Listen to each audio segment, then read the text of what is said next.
네, 창세기 18장 말씀을 가지고 영접하면 부지 중에 은혜가 임한다. 영접하면 부지 중에 은혜가 임한다라는 제목으로 말씀을 드리겠습니다. 창세기 18번째 시간입니다. 오늘 본문이 있는 창세기 18장은 크게 두 가지 사건이 이렇게 나오는데, 하나님께서 아브라함을 찾아오시고 아브라함이 하나님을 영접하는 사건이 나오고, 또 소돔을 심판하러 가시는 하나님께서 이제 아브라함과 대화를 하시면서 소돔을 위해 의인이 있으면 용서해달라고 아브라함이 이제 중보 기도를 하는 그런 사건이죠. 오늘 스토리를 먼저 좀 쭉 살펴보고 핵심적인 메시지를 간단하게 정리하고 이렇게 말씀 전하겠습니다. 오늘 말씀 통해서 우리에게 주시는 메시지를 잘 듣고 깨닫는 은혜가 있기를 바랍니다. 우리 1절과 2절 같이 다시 한번 읽겠습니다. 1절, 2절 시작. 여호와께서 마므레에 상수리 나무들이 있는 곳에서 아브라함에게 나타나시니라. 날이 뜨거울 때에 그가 장막문에 앉아있다가 눈을 들어 본즉 사람 셋이 맞은편에 서 있는지라. 그가 그들을 보자 곧 장막문에서 달려나가 영접하며 몸을 땅에 굽혀. 하나님께서 아브라함에게 나타나셨죠. 2절에 보니까 이번에는 하나님께서 사람의 형상으로 나타나셨다는 것입니다. 아브라함이 눈을 들어서 이렇게 보니까 사람 셋이 보이는 거죠. 하나님께서 사람의 형상으로 나타나셨고, 그러면 나머지 두 사람은 누구였을까요? 한 분은 하나님이시고 나머지 둘은 하나님을 수행한 천사로 이해하면 되겠죠.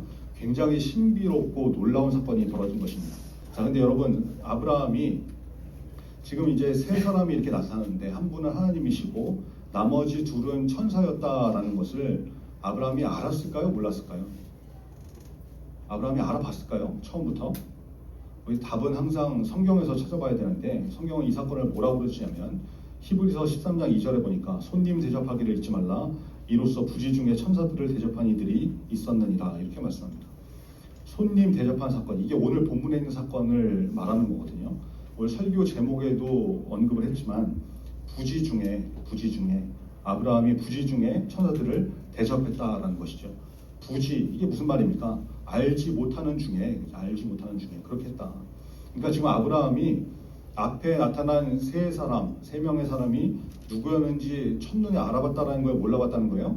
몰라봤다는 거죠. 처음에는 누구신지 알지 못하고 손님을 대접하는 것으로 맞이했다라는 것입니다. 자, 근데 아브라함의 태도를 한번 보세요. 2절에 보니까 그가 그들을 보자, 그러니까 아브라함이 그 세 사람을 봤다는 거죠. 보자, 어떻게 했다는 거예요? 3단 콤보가 나오는데 어떻게 합니까? 첫 번째 달려나가, 두 번째 영접하며, 세 번째 몸을 땅에 굽혀, 이렇게 표현합니다. 여러분, 지금 아브라함의 나이가 몇 살이죠? 창세기 17장에서 아브라함의 나이가 나왔었잖아요. 99세였고 그러니까 아직 이삭이 태어나지 않았죠. 그러니까 아직 100세가 되기 전 상황이니까 아직 99세인 상황이거든요. 여러분, 99세의 노인이 세 사람을 보고서 맞이하는데 어떻게 했더라? 달려나갔더라.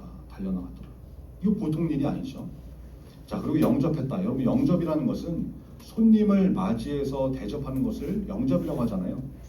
달려나가서 맞이하면서 손님들을 초청하는 일이 벌어졌고, 거기서 끝난 게 아니죠. 아브라함이 달려나가가지고 땅을 몸에 굽혀서 엎드렸다. 손님 앞에 엎드려 절을 했다라는 것입니다. 지금 아브라함이 얼마나 극진한 자세로 손님들을 영접하고 있는 것인지 성경이 표현하고 있는 장면이죠. 여기 이 장면 한번 잘 기억해 두세요. 자, 그렇게 아브라함이 세 분의 손님을 영접하고 급히 가가지고 아내 사라에게 떡을 만들라고 그러고, 가축대가 있는 곳으로 달려가서 또 달려가가지고 기름지고 좋은 송아지를 잡아서 하인에게 급히 요리를 시킵니다. 그리고 뭐 엉긴 젖, 버터죠, 우유와 송아지 뭐 요리 이런 거, 떡 이런 것들을 준비해서 대접을 했다라는 거예요. 그리고 8절인데 같이 읽겠습니다. 8절 시작. 아브라함이 엉긴 젖과 우유와 하인이 요리한 송아지를 가져다가 그들 앞에 차려놓고 나무 아래에 모셔서 하매 그들이 먹었느니라. 여기 장소가 지금 마므레 상수리 나무들이 있는 곳이라고 했잖아요. 나무 아래 그늘에서 음식을 대접해드리고, 아브라함은 어떻게 하고 있습니까? 모셔 섬에 옆에 서가지고 종이 시중 들듯이 서 있었다라는 것이죠. 여러분, 아마 이 과정에서 정확하게 어떤 시점인지는 모르겠지만, 알 수 없지만, 아브라함이 처음에는 하나님이신 줄 몰라봤는데 지금 자기가 맞이한 그 손님들이 그냥 사람이 아니고 하나님과 천사라는 것을 알게 되었을 것입니다. 자, 이제 손님들이 음식을 드시고 질문을 하시는데 손님들이 방문한 목적이 나오죠. 9절과 10절인데 같이 읽겠습니다. 9절 10절 시작. 그들이 아브라함에게 이르되 내 아내 사라가 어디 있느냐 대답하되 장막에 있나이다. 그가 이르되 내년 이맘때 내가 반드시 내게로 돌아오리니 내 아내 사라에게 아들이 있으리라 하시니 사라가 그 뒤 장막 문에서 들었더라. 갑자기 손님 중에 한 분이 사라를 찾으시죠. 네 아내 사라가 어디 있느냐. 지금 사라가 언급됐다는 얘기가 없잖아요. 근데 이름도 얘기를 안 했는데 사라라는 것을 알고 계시죠. 아브라함의 아내의 이름을 알고 계시다는 것이 이분이 보통 분이 아니시구나. 아브라함이 직감적으로 알 수 있는 계기가 됐을 것이고, 특별히 10절 내년 이맘때에 내 아내 사라에게 아들이 있으리라. 여러분 이 말씀은 뭐였어요? 계속해서 하나님께서 아브라함에게 약속하셨던 약속의 말씀이었잖아요. 그 내용과 동일한 말씀을 하시니까 이제 아브라함은 확실하게 이분이 하나님이신 것을 알게 된 것이죠. 자, 그런데 내년 이맘때 내 아내 사라에게 아들이 있으리라. 이 말씀을 들은 사라가, 장막 뒤에서 이제 들은 사라가 이 얘기를 들은 거죠. 11절에 보니까 아브라함과 사라의 상황이 성경에 이렇게 정확하게 표현이 되는데, 아브라함과 사라는 나이가 많아서 늙었다. 그래서 늙었다. 노인이었다. 아브라함 99세, 사라하고는 10살 차이니까 사라가 몇 살이에요? 89세. 심지어 이제 사라는 생리가 끊어져서 이제 폐경이라고 그러죠. 더 이상 아이를 임신할 수 없는 그런 몸이 됐다라는 거예요. 여러분 현실이 그렇다는 것을 성경이 그대로 말씀하고 있는 거죠. 현재 상태 이제 다 끝났다, 늦었다, 가능성이 없다. 이게 현실이고 팩트였다는 것을 성경이 정확하게 그 장면을 표현하고 있는 것이죠. 현실적으로는 가능성이 없는 상황이 되어버린 겁니다. 현실이 그러니까 사라가 어떻게 반응을 합니까? 12절인데 같이 읽겠습니다. 12절 시작. 속으로 웃고 이르되 내가 노쇠하였고 내 주인도 늙었으니 내게 무슨 즐거움이 있으리요. 사라가 어떻게 했어요? 속으로 웃었죠. 속으로 웃었습니다. 그리고 궁시렁거리는 거죠. 우리 부부 둘 다 늙었는데, 늙어 빠졌는데 임신은 무슨 임신, 이러고 있으니까 하나님께서 아브라함에게 말씀하십니다. 웃어? 사라가 왜 웃냐? 왜 웃으면서 어떻게 아들을 낳겠냐는 소리를 하냐? 하나님께서 아브라함에게 말씀하시죠. 그러면서 뭐라고 그러세요? 14절인데 같이 읽겠습니다. 14절 시작. 여호와께 능하지 못한 일이 있겠느냐? 기한이 이를 때에 내가 내게로 돌아오리니 사라에게 아들이 있으리라. 여기 하나님은 어떤 분이시라고 했죠? 전능하신 분이라고 했죠. 전능하신 분. 엘샤다이, 전능하신 분, 올마이티가, 모든 것이 가능하신 하나님이시라고 했잖아요. 그 하나님에게 능하지 못한 일이 있겠니? 내년 이맘때에 사라에게 아들이 있으리라. 이렇게 말씀하십니다.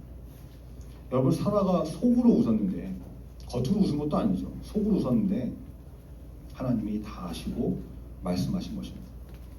여러분 속으로 웃는 웃음은 불신의 웃음이죠. 하나님의 능력을 믿지 못하는 그런 웃음이거든요. 하나님께서 다 보고 계시다라는. 여러분 설교 들으면서 속으로 웃는 사람들 있죠. 가끔 이제 선생님이 웃긴 얘기 하면은 웃긴데 꾹 참고 속으로 웃는 거, 이런 거 말고 코웃음 치듯이 비웃듯이 속으로 웃는 거. 여러분 그런 사람은 특징이 절대로 설교대로 하지 않아요. 순종이 없죠. 여러분 설교를 영접하면 어떤 일이 벌어지냐면 그게 순종으로 나타나거든요. 여러분 전도사가 성경 읽자, 사이판 선교헌금 드리자, 월상 예배 드리자, 월삭 때 특별히 담임 목사님의 안수기도 사모하면서 받자, 이런 메시지를 설교하면서 전하잖아요. 근데 성경 읽자 그러면 속으로 웃는 사람들은 어떻게 되냐면 코웃음 치면서 성경 같은 소리 하고 있네, 아직 놀 시간도 없고 공부하기도 바쁜데, 이러고 안 하죠. 사이판 선교헌금 드리자 그러면 속으로 웃는 사람은 어떻게 하냐면 내가 쓸 돈도 없는데 선교헌금 소리 같은 소리 하고 있네, 이러면서 안 한다니까요. 안 해. 월상 예배 너나 드려라, 안 해. 속으로 웃는 것이죠. 여러분 말씀을 그렇게 들으면서 속으로 웃어 넘기면 그런 자세로 맨날 교회에 나와봐야 믿음의 성장도 없고 하나님의 기적을 체험할 수도 없어요. 여러분 설교를 영접하면 순종으로 이어지게 되었습니다. 말씀을 들을 때 속으로 웃으면서 듣지 마시고 하나님의 능력의 말씀으로 믿고 순종할 수 있는 그런 중고등부 되기를 간절히 바랍니다. 여러분, 하나님께서 지금 아브라함에게 왜 찾아오신 겁니까? 아브라함 집에 왜 찾아오신 거예요? 속으로 웃는 사라 때문에 찾아오신 거거든요. 여러분, 사라는 하나님의 약속을 믿었습니까? 믿지 못했습니까? 믿지 못했죠. 웃었잖아요. 그게 어떻게 가능하겠어? 다 끝났는데. 지금 아브라함과 사라에게 아들을 주시려고 그러면 아브라함 혼자 믿어서 되는 일이 아니잖아요. 이거 성령으로 잉태할 일이 아니니까 아내 사라와 함께 동침을 해야 아이가 생길 것인데 사라가 불신의 마음을 가지고 있다 그러면 되겠어요? 안 되겠어요? 안 되는 것이죠. 그러니까 하나님께서 지금 아브라함 집에 친히 찾아오셔서 여호와께 능치 못할 일이 있겠느냐? 그런 일 없다라고 하시면서 사라의 믿음 없음을 해결하시는 장면이 있습니다. 하나님이 그래서 오신 것이죠. 여러분, 하나님이 속으로 웃는 우리를 찾아오십니다. 예배 때마다 찾아오시죠. 엘샤다이, 전능하신 하나님께서 여호와께 능치 못한 일이 있겠느냐 말씀하시면서 찾아오시는 것입니다. 예배 때마다 그 하나님이 찾아오세요. 여러분, 그 하나님을 예배를 통해 만나게 되는 중고등부 되기를 간절히 바랍니다. 두 번째 사건으로 넘어가죠. 여러분, 이제 아브라함의 집에서 하나님께서 떠나십니다. 어디로 가시나요? 창세기 18장 읽은 사람들은 다 알 텐데, 여러분, 우리가 토요일마다 주일 설교 본문으로 나눌 창세기를 한 장씩 읽고 있잖아요. 여러분, 속으로 웃지 마시고 읽으시기 바랍니다. 하나님이 소돔으로 가시죠. 소돔으로 가시던 길에 아브라함의 집에 방문을 하셨던 거예요. 이제 용모가 다 끝났으니까 같이 있던 천사들 둘은 먼저 소돔으로 향해 가고 하나님이 아브라함과 대화를 나누십니다. 17절인데 같이 읽겠습니다. 17절 시작. 여호와께서 이르시되 내가 하려는 것을 아브라함에게 숨기겠느냐. 하나님께서 하나님의 작정하신 것, 하나님께서 하시려고 하시는 것을 사람인 아브라함에게 알려주시는 것이죠. 숨기지 않고. 여러분, 이거 너무 부럽지 않으세요? 하나님이 뜻하신 것을 숨기지 않고 알려주신다니 얼마나 부러운 인생입니까? 그런데 여러분, 하나님이 우리에게도 알려주시거든요. 언제 알려주시냐? 기도하면 알려주세요. 기도하면. 예레미야 33장 3절에 보니까 너는 내게 부르짖으라 내가 내게 응답하겠고 내가 알지 못하는 크고 은밀한 일을 내게 보이리라. 여러분, 부르짖어 기도하면 하나님이 응답하신다는 거예요. 알려주신다. 네가 알지 못하는 크고 은밀한 일, 하나님이 뜻하심, 작정하신 거, 하나님이 하실 일을, 크고 은밀한 일을 보여주신다는 거예요. 언제? 기도할 때. 부르짖어 기도할 때. 그런데 속으로 웃어. 안 해. 부르짖긴 뭘 부르짖어. 격떨어지게. 그러니까 안 부르짖는 거죠. 우리 중고등부가 예배 시작할 때도 주여 부르고 기도하고, 설교 끝날 때 기도할 때도 주여 부르짖고 기도하는데, 속으로 웃는 사람은 부르짖지 않죠. 입이 안 열려. 소리가 안 나와. 여러분, 대한민국 전국의 교회 중에 중고등부가 예배 때마다 주여 부르짖고 기도하는 교회, 여러분, 장담하는데 상위 5% 안에 드는 그런 중고등부입니다. 이런 중고등부 없어요. 그런 기회를 주셨는데 속으로 웃으면서 안 하면 되겠습니까? 한번 해보시라고. 내 스타일에는 안 맞아도, 여러분 전도사도 부르짖어 기도하는 그 스타일에 안 맞는 사람이에요. 그냥 품격 있게 조용히 이렇게 묵상하고 기도하고 아버지 하나님 이렇게 하는 게 맞는 사람이지, 주여 부르짖고 막 소리 지르고 안 맞는다고. 근데 왜 부르짖어 기도하겠어요? 그렇게 기도하지 않으면 하나님 앞에 나가기가 어려우니까. 그리고 하나님이 해보라고 하셨잖아요. 너는 내게 부르짖으라. 이게 여러분 전도사가 하는 얘기입니까? 하나님의 말씀이잖아요. 그럼 응답하시겠다고. 그렇게 하나님께서 말씀하셨는데, 여러분 속으로 웃지 마시고 상위 5% 안에 드는 중고등부 다니는 것을 자랑스럽게 여기시면서 부르짖어 기도하는 중고등부 되기를 간절히 바랍니다. 여러분, 하나님이 왜 오신 것이에요? 소돔과 고모라의 죄악을 보시고 심판하시기 위해서 오신 것이죠. 아브라함이 그 말씀을 들으니까 누가 생각났겠어요? 소돔에 살고 있는 조카 롯이 생각나는 거예요. 롯이 생각난 거죠. 큰일 났다. 롯이 소돔에 있는데 소돔이 심판받으면 롯은 어떻게 하나? 롯이 걱정되는 거죠. 그러고 보면 이 롯도 참 정신 못 차리는 인간이죠. 여러분 예전에 소돔에 있다가 전쟁에 휘말려가지고 한바탕 난리를 겪었잖아요. 그러면 그때도 막 그 아브라함이 쫓아가서 구해주고 그랬는데 그러면 야 여기 살면은 큰일 나겠구나, 안 되겠구나. 그리고 소돔을 떠나 나와야 되는데, 그리고 여러분 소돔은 어떤 곳이라고 했어요? 하나님께서 죄악이 심한 곳이라고 했잖아요. 롯이 영적으로 깨어 있었다 그러면 그걸 알아채고 여기다 큰일 나겠네, 죽겠네 이러고 떠나 나와야 되는데 정신 못 차리고 계속 거기 살고 있었던 거죠. 이 롯의 문제예요. 여러분 롯이 소돔에 있으니까 아브라함이 걱정이 돼가지고 하나님께 말씀을 드리는 겁니다.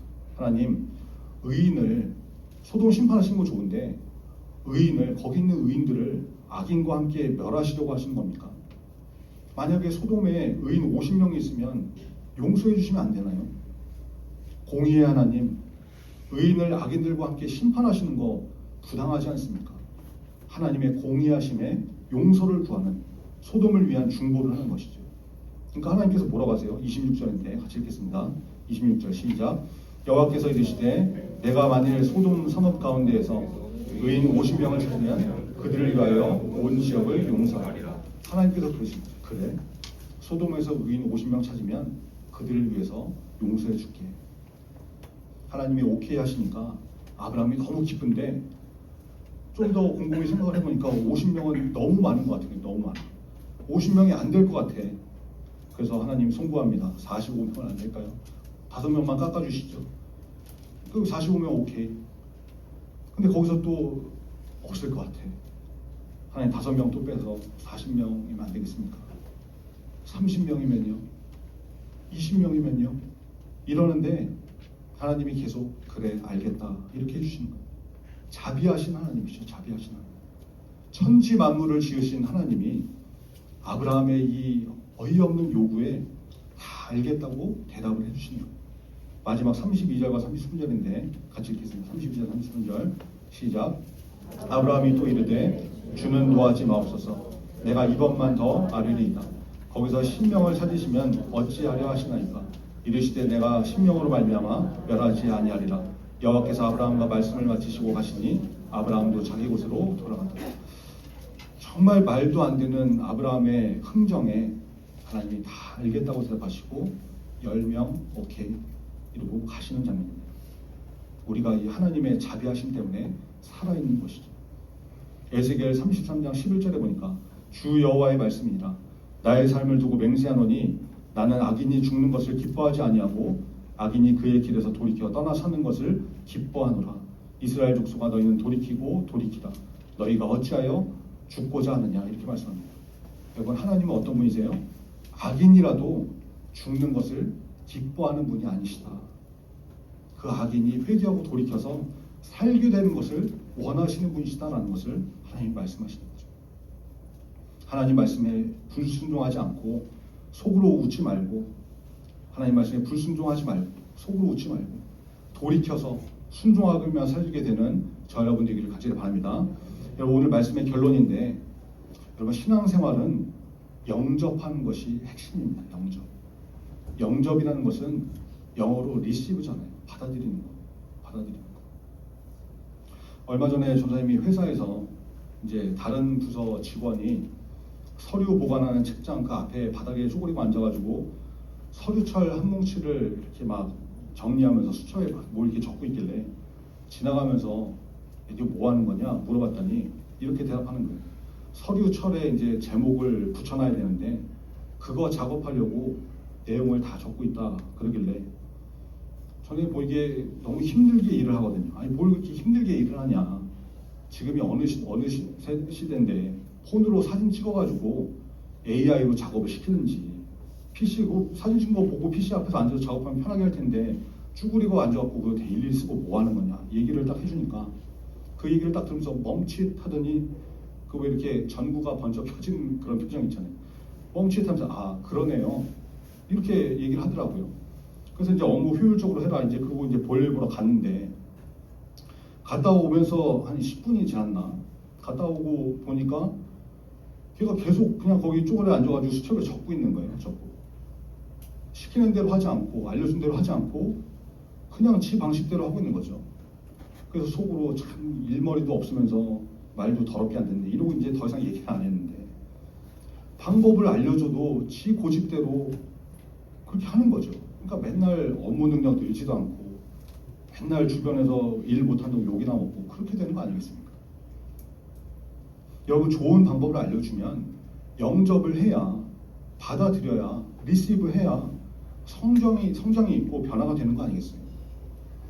요한복음 1장 12절에 보니까 영접하는 자 곧 그 이름을 믿는 자들에게는 하나님의 자녀가 되는 권세를 주셨으니 이렇게 말씀합니다. 여러분 신앙생활은 리시브 받아들이는 거예요. 받아들이는 거. 예수님을 영접하는 자 그 사람이 구원받는다. 내 방법, 내 고집, 내 노력으로 구원받는 게 아니고 예수님을 영접해야 구원받는다. 성경이 말씀하는 거 아닙니까? 예수님을 영접하는 거, 예수님을 믿는 거, 예수님을 받아들이면 살게 된다라는 겁니다. 이게 신앙생활의 기본 원리인 거죠. 그래서 신앙생활은 핵심이 영접하는 것이다. 여러분 아브라함이 처음에 사람 셋 그 손님이 하나님인 줄 알지 못하고 부지 중에 영접했더니 알지 못하고 영접했더니 아내의 믿음 없는 거 해결됐고 조카 롯의 가정이 결과적으로 소돔에서 건진받게 되는 그런 은혜를 경험하게 되거든요. 여러분 설교를 통해서 주시는 메시지 성경을 통해서 마음에 와 닿는 그런 말씀들 있잖아요. 속으로 웃지 마시고 웃어넘기지 말고 영접해보세요. 리시브 받아보시고 받아들여 보시고 순종해 보시라고. 그러면 부지 중에 알지 못하는 가운데 하나님께서 부어주시는 은혜와 복이 여러분 인생 가운데 임하게 될 것입니다. 아브라함의 자세 기억하라고 했죠. 99세 노인이 달려가서 영접하고 땅에 몸을 굽혀서 하나님을 만났듯이 여러분 하나님 만나는 예배에 달려나오시고 주일마다 마지못해서 억지로 끌려나오듯이 나오지 말고 하나님 앞에 달려나오시고 예배 때마다 찾아오시는 그 하나님을 영접하시고 몸을 땅에 굽혀 경배하듯이 하나님은 그렇게 맞이해야 되는 분이죠.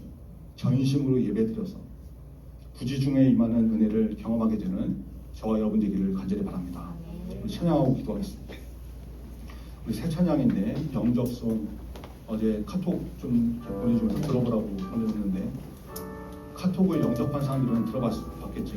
여러분 쉬운 찬양이니까 배우는 마음으로 같이 부르시고 기도하겠습니다. 하나님이 부지 중에 영접했던 그 아브라함 만나주셨습니다.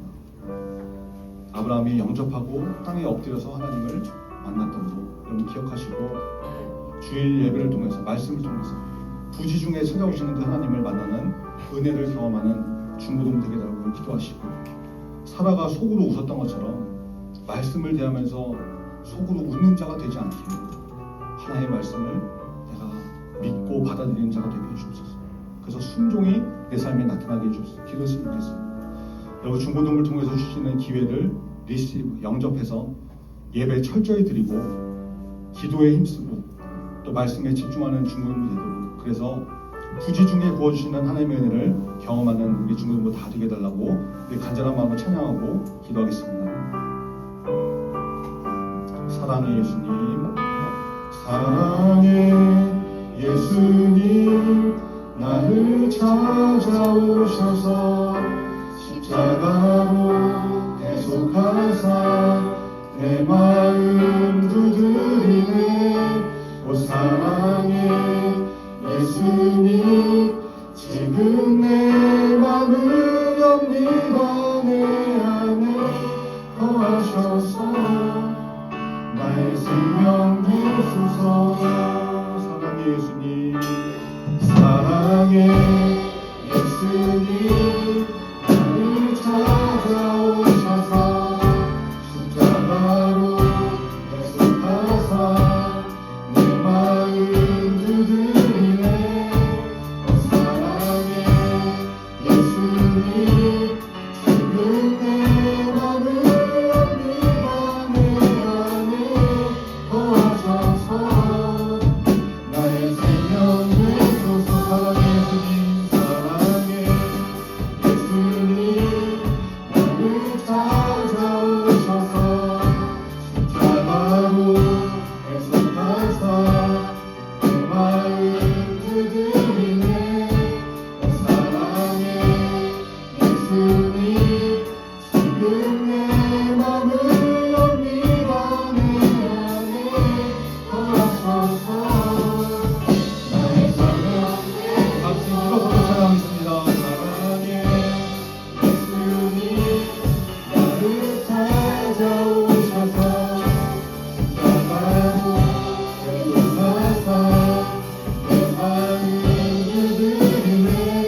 아버지 하나님 감사합니다.